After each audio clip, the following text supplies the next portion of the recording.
Hello,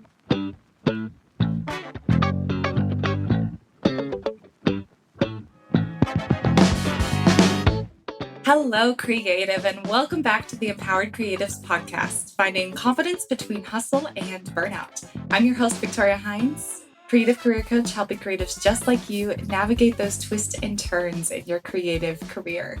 My guest this week is an incredible artist, Allie Joy Lily McDonald. She is a Black biracial matte acrylic painter and visual artist, navigating emotions, bodily autonomy, and bodily integrity through art. She focuses on nudity and self-discovery. Throughout Allie's work, they continue to express their desire to fix the disconnect between her mind and her body.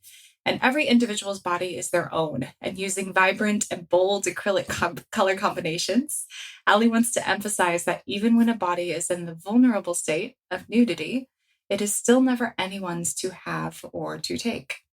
Bodies are inherently sexual, and it is our desire to make them so. So I'm really excited to dive into a conversation with Allie today, and welcome to the show. Thank you so much, and thank you for having me. I'm so excited to be here. Me too. All right. So I kick off every podcast episode with a guest with this question, and I know it's a woozy, but what do artists and creatives need to know is possible today? I think it's important for artists to know that it's possible for them to share not only their artistry, but who they are as people with others, and that it's possible to find a community that will connect with you and people that will not only connect with your art, but will connect with you as an individual and the things that you're trying to share through your art, or even just important things that are like morals and values to you. Like, you will find your people.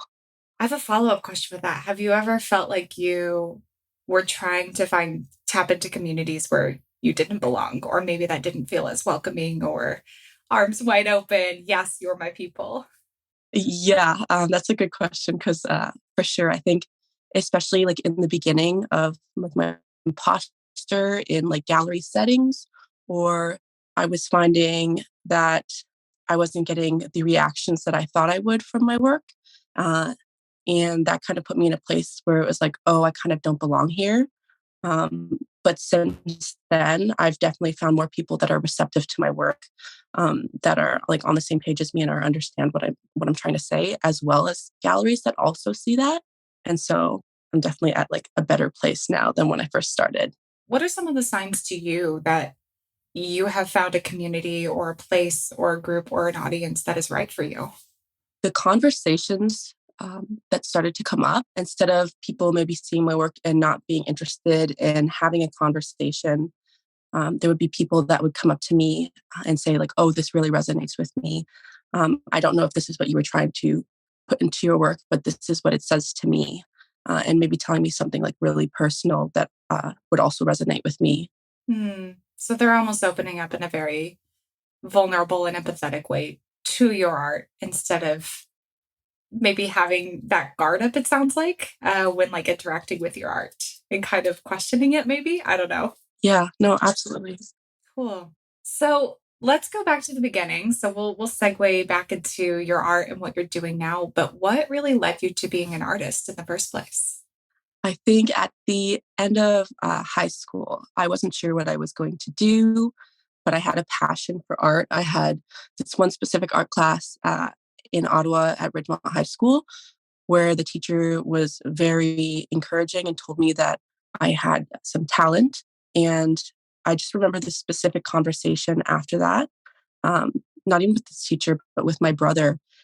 I didn't know what I wanted to do right. And he encouraged me to follow my passions, told me that, yes, you're very talented and you should pursue like what your heart desires. Don't let like voices from the outside tell you what you should be doing right now.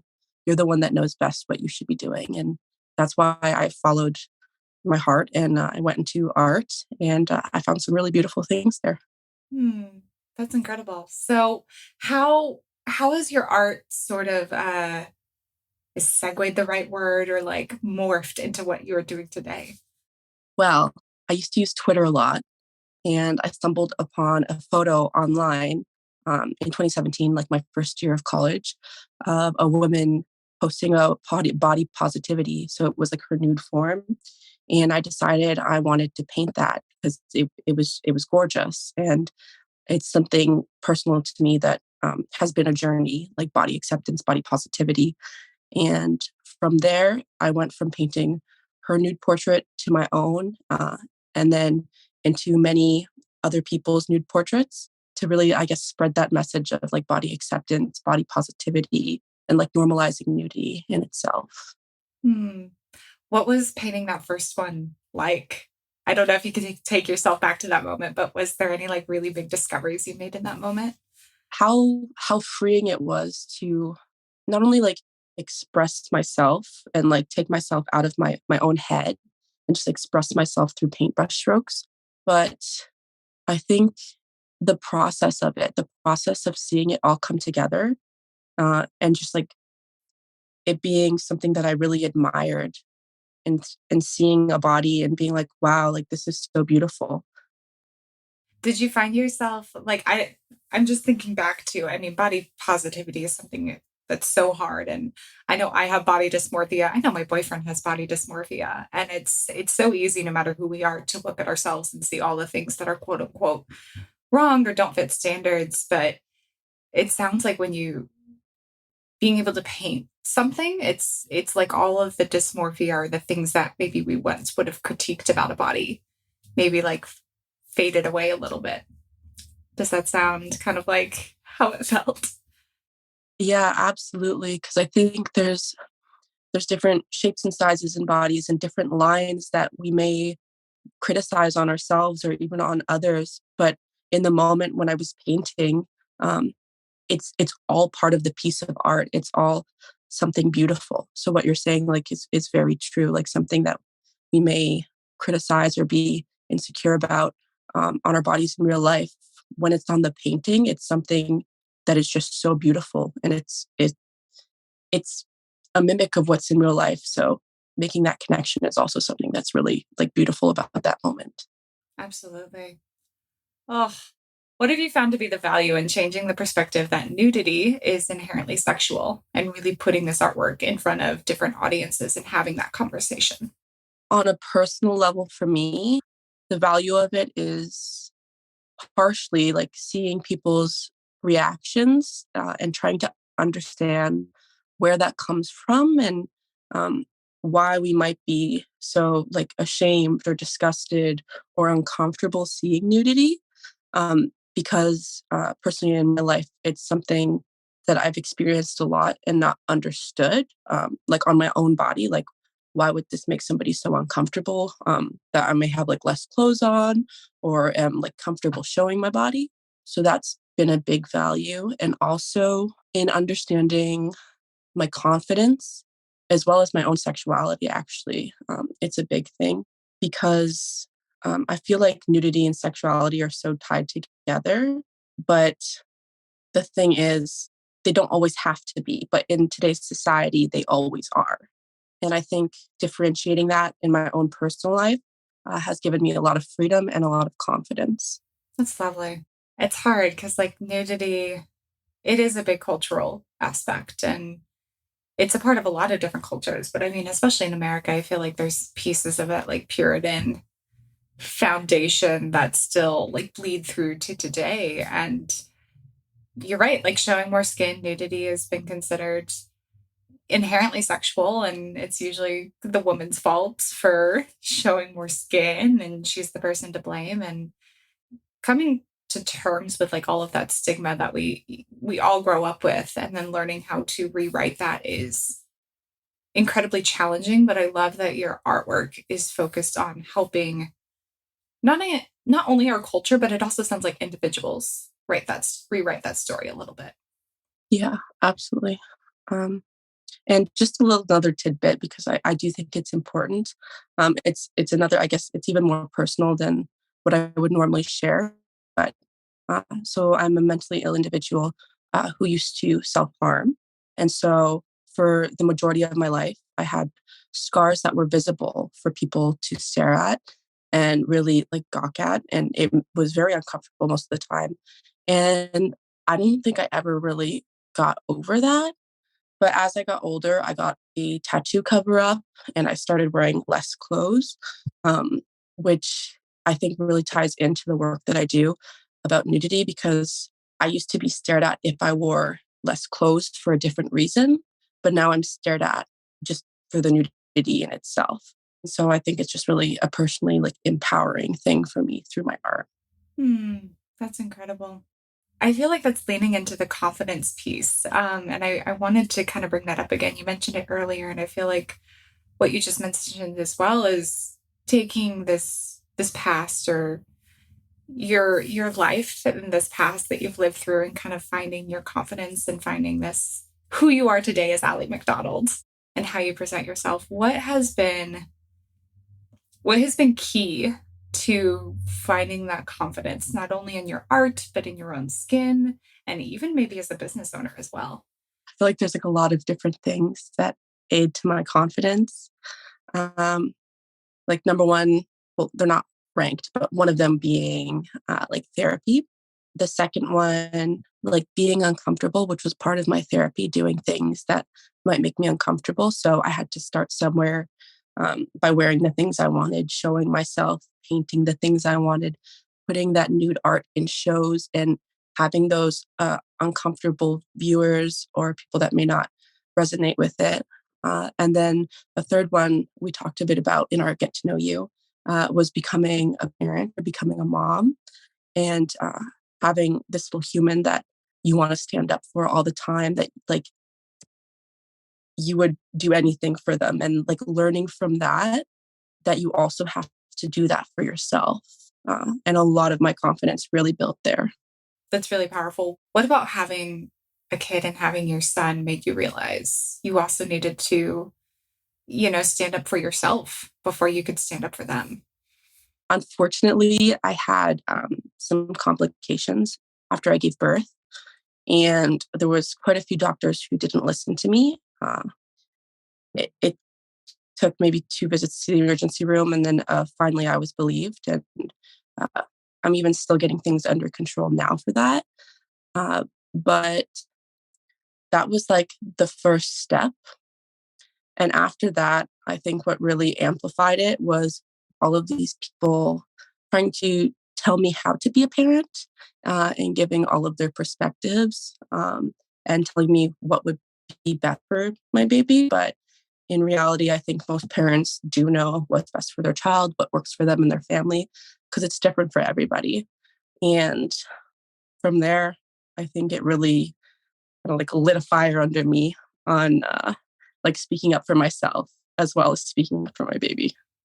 Mm, absolutely. I love that you mentioned that, you're the one who knows best for your child. Like you are the one who's spending the most time with them and you know their personality. And I think you're spot on that everybody's an individual and what works for one person doesn't work for the next person. And I, I think there's a lot of synergy with that, with being a business owner too.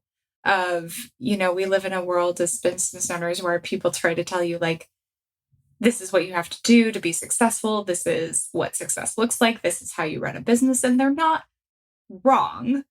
But at the end of the day, you're the only person who can decide how to run your own business, and what's going to be right for you is not necessarily going to be right for every art business owner around you as well. That kind of segues into my little next question is how are you currently defining success in your art business?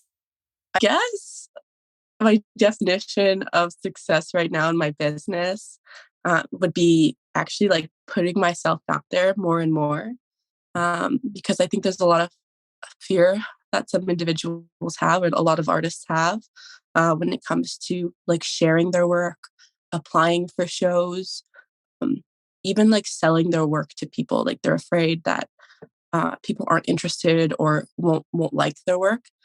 But I think recently, in the past few years, that's been my biggest success. Actually, applying to shows, getting into a few, getting prints out, and saying, "Here, this is my work. It's available for you to buy. Hope you like it." Just kind of like sitting in like what is my art and that it is accepted, and kind of tying back my confidence into that and standing like firm in who I am and what my art is. That's hard to do. That's so hard to do. I was just going to share this. I went to a Lizzo concert a few weeks ago, and which she's incredible. But there was a moment, her as a performer, she just stood on stage and just let everybody cheer and clap and like applaud her. And it's an auditorium that's humongous. And she just basked in it. She just let it in. She just let it wash over her. And I don't think I've ever seen a musician do that in a live concert, of like just taking a moment and recognizing the success they've achieved, or like the love and applaud and like success there. But it sounds like in some ways, like that's kind of what you're trying to find too, is like getting into these art shows, like finding those moments where you're like, oh yeah, this is you running an art business and showing up and selling your work and putting it out there and sharing your story as well, which is so vulnerable and so scary and absolutely terrifying to do, because the second you do it, you open yourself up to rejection, and you also open yourself up to success, which can also be just as scary. Yeah, absolutely. And I love that you shared that with me, because I'm a huge Lizzo fan too. And honestly, that is well deserved. I don't think I've ever seen somebody in concert do that either, but like that's absolutely like, yes, like you are this human, you've done these amazing things. Yes, take it in, like recognize that. It's so hard to do though. It's so easy. Like I think it doesn't matter if you're a musician or a writer or an artist. Like you get to the show, you get to the performance. Even me as a theater artist, like the show would go by so fast, and it was so hard to, it was kind of like you were always on to the next thing. And I think that's the beauty of art and the beauty of like project-based businesses, but it's also hard to remember to slow down and remember all those moments where you achieve something. Yeah. I think a lot of people in life it's normalized to appreciate other people, and then we forget to appreciate ourselves. 100%. Hey, creative. I'm going to take a quick moment to give a shout out to Artera, who supported the creation of this episode. Artera is redefining the future of art galleries, where art, storytelling, and innovation collide. If you hop on over to their site, they are not only showcasing incredible artists, including the artist who is my guest today on the pod, but Artera is also a community nurturing both established and growing artists alike. If you are a visual artist, sculptor, or maker looking for a supportive and tech-savvy community, check out Artera. If you are an interior designer looking to fill your designs, your homes with curated art, check out Artera. And if you are an art lover who enjoys learning the story of an artist before you buy, you should definitely check out Artera. Alrighty, let's dive back into the show. Going back to, so you really kind of struggled, or you found a lot of success, let's put it that way, in the last couple of years, really showing up, putting yourself out there, applying to art shows. For any artist who is maybe in that boat where you were maybe a few years ago, of share to sell their work, to show their work, to put themselves out there, what advice would you give to them? I'm not exactly a fan of like the phrase fake it till you make it. So I guess I will go with more of like you're going to try and be scared, but like be scared and try anyways. You definitely need to be like your biggest cheerleader, your biggest fan. Like there may or may not be people that support you, but in the end, you really do have to like believe in yourself the most, and like be there for yourself, and believe in your work and yourself. That really landed with me. I was like, oof, that is so hard to do, to be your biggest fan. Mm-hmm. So Mm-hmm. hard to do. And that's why I mentioned the like fake it till you make it, but I also know that's easier said than done. So Yeah, absolutely. Kind of going back to your work of with your nude art, and you mentioned that you have a lot of different reactions to it. What have been some of the most like positive reactions that have sort of like fed you and let you know, yes, you're doing the right thing, your work is needed, it's valuable? Definitely some of the commission pieces I've done for people that have let me in on their story, let me know, hey, I don't exactly see myself as beautiful or see my body as worthy, but I really love your work and I would love to see my body in that perspective.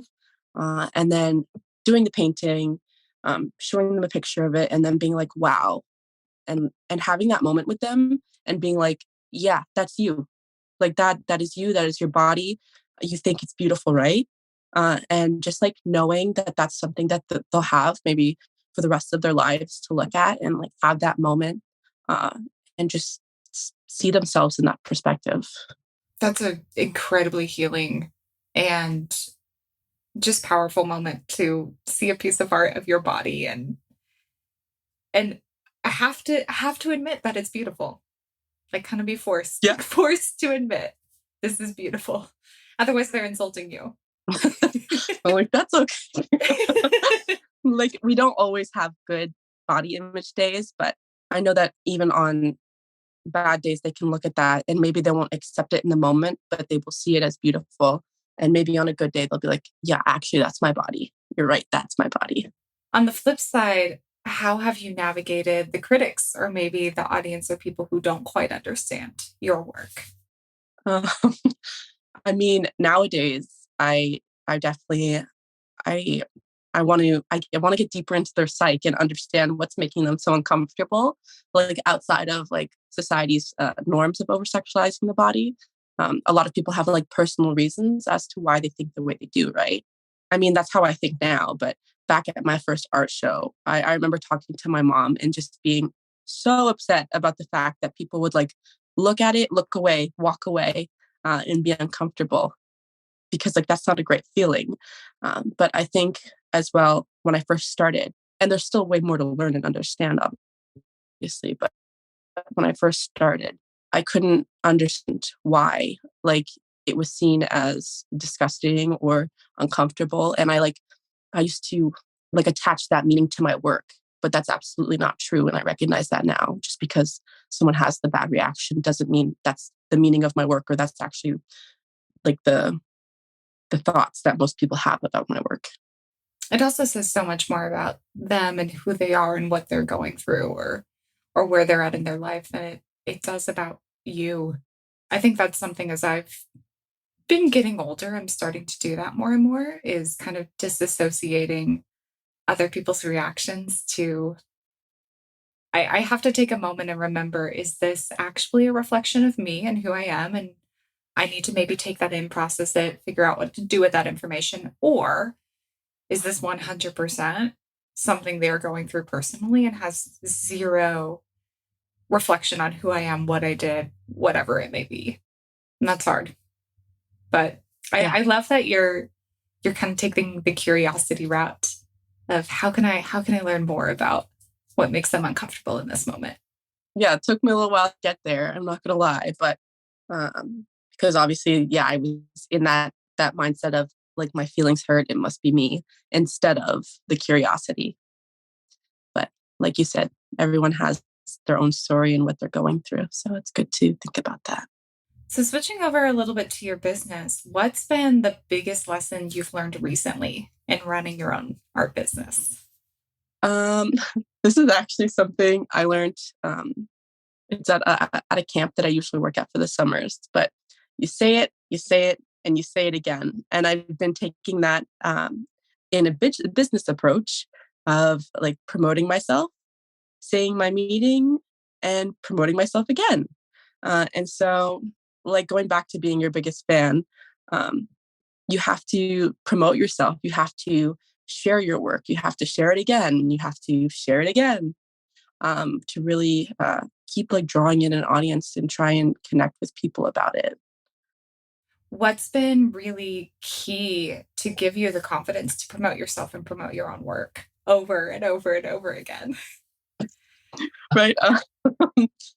Definitely the positive responses that I've received from people, and connecting with other artists that also um, have some of the same meaning behind their work as me.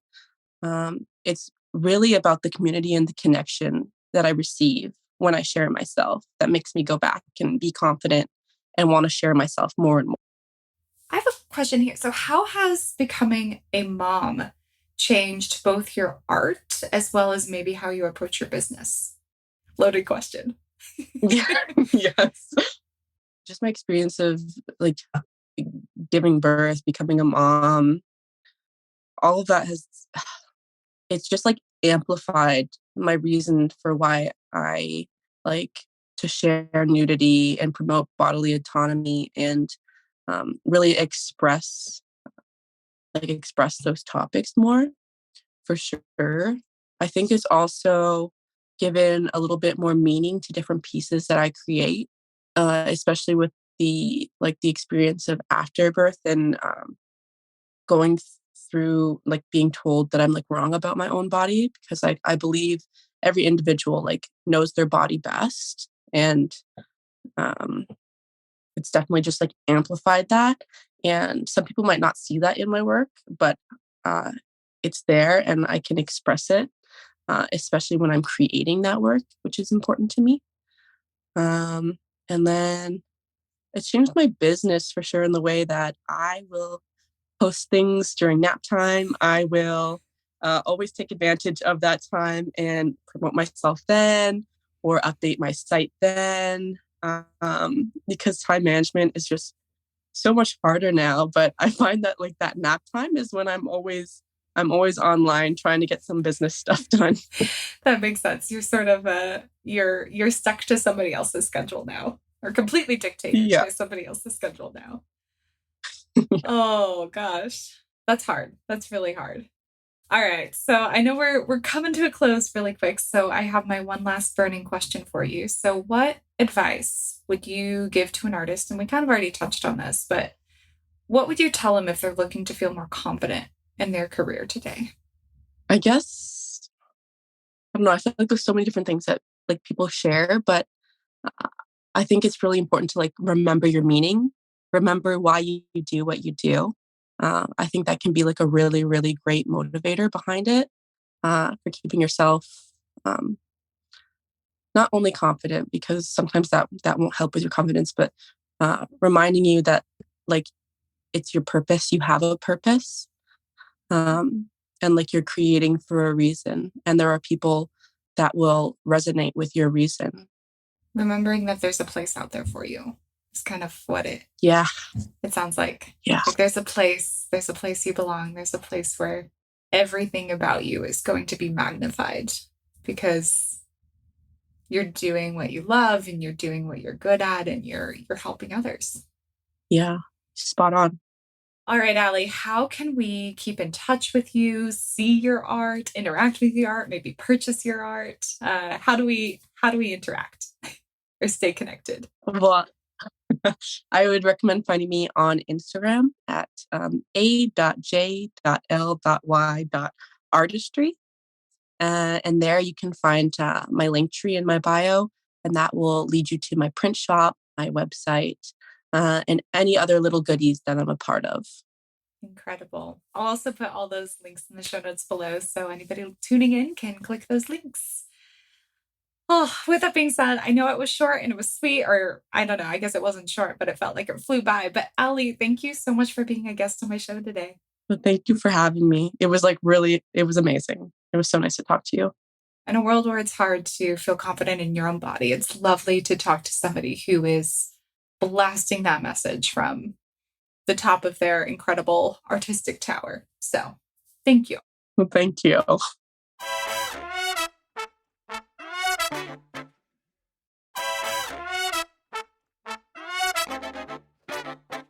All right, creative, here is your one thing this week. I want you to go back and remember your why. Ali mentioned this on this podcast episode, but it is so incredibly important. And this is what can help you get through all of the low points or the low energy points or the moments where you really have to do something afraid. So I want you to think back to a time when your work really impacted someone else. Can you paint the memory? Can you paint the moment in your memory? Do you remember where you were? Maybe what was going on, the sound in the room? What was that person wearing? What was the feeling? What did they say or do that reminded you that you and your work is important? Remember that moment and use that moment to fuel putting yourself out there once again this week. All right, creative, if you're enjoying the podcast, don't forget to rate, review, and subscribe. It's the number one way you can support the Empowered Creatives podcast without, paying any money or doing much of anything. All right, until the next time, stay creative.